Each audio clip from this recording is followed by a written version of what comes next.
the media.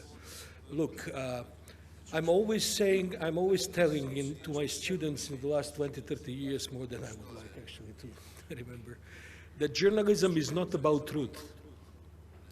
Journalism is about facts and a relevant context. This kind of, liberal democratic kind of preaching that we are selling the truth to the audience, of course that in the end, journalism is more about the process of truthfulness. It's more about the destination than the facts. But most of the journalists, even seasoned journalists, do not understand that on the same facts and on the same relevant context, you can have at least 2 truths, not to mention that you can have 100 truths. Yeah. So if your facts are not good, if your context is not good, then you're a bad journalist. But still, if your facts are good and you have a relevant context, it doesn't mean that you will have only 1 truth. Why I'm saying this? I'm saying this because in this critical time, there are 3 missions that journalists and editors and media are doing in the previous context of how media were working. Very important things. One is the gatekeeping. So the traditional media were the gatekeepers of this zillion kind of, look, NATO is following daily 1,200,000 websites, daily. So those websites, if they were traditional media, they were the gatekeepers of what information gets to the public. The second very important role was the agenda setting. So when this, out of zillion information you offer 300, 400 news daily, then the second thing is agenda setting, meaning that you say, look, this is going to go on the front page, this is going to go on the 8th page. So out of 300 news, you're actually setting the agenda for the day. And the last role, and I will explain why I'm saying this, this is something which is maybe more technical. The last role is actually framing. So the media, the last role is putting an angle to already set its agenda after the gatekeeping process. So the media would give an angle. So yes, these are the 200 information today out of 200 million. Yes, these are the most important and less important. This will keep 50 minutes on the website. This is going to go down. And this is our angle of how we see it. So what I'm trying to say is that that was how professionals in media were doing their job in the last decades, because that's what we were doing, that's what we were teaching at the universities, because journalism is not a science, it's a set of skills. So to become a good editor is actually understanding these things, because these things are also a question of skills. Now, in the last 10 years, we have a big fight between editors, journalists, media, traditional, and so on and so forth, versus algorithms. You see, algorithms do not have this kind of editing process with skills. That the business model of algorithms is different. Algorithms are and we all know that, currently. Algorithms are actually, internet should have been the marketplace of ideas. And it started some 20 years ago like, nice, we all have, expanding ideas, we can exchange things and so on. Today, internet is a rabbit hole. Why? Because algorithms are actually dealing on your clicks, not on the importance, not on the angles, not on the framing, not on the gatekeeping. It's a classic thing. Negative news are better news for clicks than positive news. In politics, in democratic terms, that's why liberal democracy, look, liberal democracy is playing with hopes.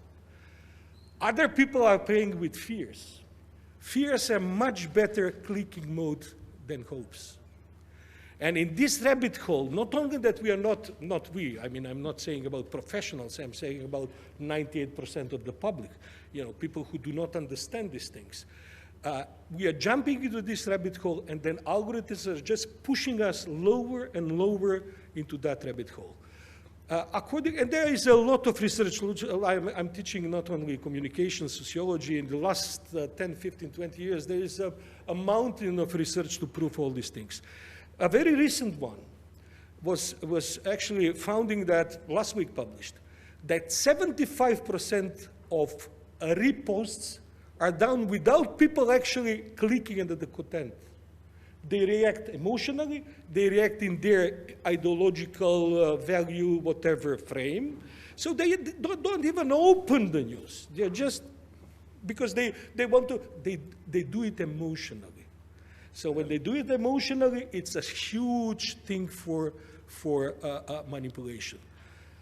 New generations, look, I used to have students who were doing like this on their phones. They will see the first screen, and then they will go at least one screen more to go deeper for the information of the first screen. Today, they're going like this. So if you cannot explain the Palestinian-Israeli conflict in one screen, not more than 3 sentences, you are lost. Now, can anybody explain Palestinian or whatever in one page? So this is where we are. What is the solution to end here? Because this can take a 3-day seminar, and we are actually doing that and discussing this. That's why regulation is very important. That's why we need a kind of a middleware between the content and to get back to this kind of moderation that professional journalists and media were doing in talking to the public. I think that one of the biggest problems, I wouldn't say mistakes, because that's something which is, you have Elon Musk who is creating public opinion. You do not have the editor-in-chief of New York Times who is doing that, So that's one of the huge problems, especially for liberal Democrats, because this kind of media are stolen by populists. They're playing on emotions, they're playing on personal reactions, and they're playing on hate. Why? Because the business of algorithm is actually supporting and encouraging that kind of rabbit holes we are all in. I will stop here because... No, I want to get at least one line from you. What should the Democrats do, the Democratic or progressive or moderates do in order to... Part of this project that we were in with NATO was last year, exactly a year ago, we were in Tallinn, in Estonia. Estonia is the most digitalized country in the world. Fabulous experiences. We told NATO, look, we are a small country, Montenegro is a small country, let's share some experience with Estonia.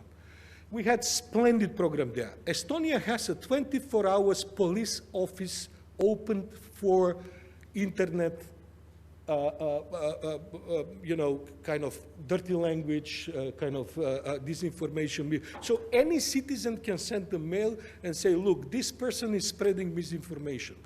The police, they have a capacity to actually fact check this. Look, I don't know what is the operational daily there, but they had, when we were there, they had something like 10 people working on that. What they do then, if they find that it is a misinformation, disinformation, so they call the person, or they debunk that it's a bot. But if it is a real person, they call him on a discussion. So the person who is spreading misinformation is warned by official office of the police that he is doing harm.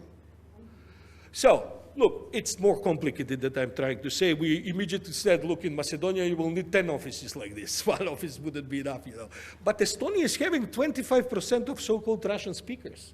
So they have very similar challenges as we are having here with multi-ethnic and so on and so forth. So what I'm trying to say is that there are ways. In Estonia, it's a part of the system. None of the Western Balkan countries is having a system. We are having initiatives. Germans are financing this, Americans are financing that. We have this conference, then something, the Internal Ministry is doing this, that. There is no system. There, it's a system.